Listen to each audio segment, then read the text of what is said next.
Բժիշկ ջան, հիմա ինձ ինչ չի կարելի անել։ Հաճախ տրվող հարցերն են հիվանդների կողմից։ Իմ փորձով առանձնացրել եմ մի քանի չի կարելիներ, որոնց անպայման պետք է հետևել։ Պետք չէ վերադառնալ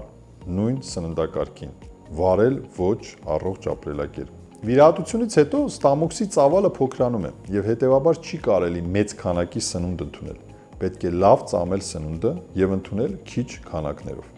Չի կարելի արագ ծամելով ուտել։ Շատ կարևոր է հանգիստ ծամել եւ կուլ տալ։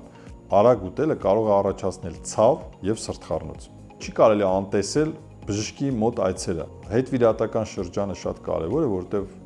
թե դեղորայքի, թե վիտամինների ընդունելության, անհրաժեշտության կամ փոփոխության կարիք կարող է լինել։ Նաև ասեմ, որ չի կարելի ինքնուրույն որոշումներ կայացնել եւ ինքնուրույն ընդունել վիտամիններ։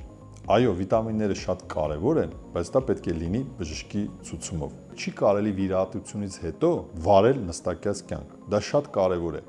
Պետք է վիրահատությունից հետո աստիճանաբար քայլել, քայլերի քանակը ավելացնել, այնուհետև ավելացնել ֆիզիկական ծանրաբեռնվածությունը, սպորտը եւ այդպես։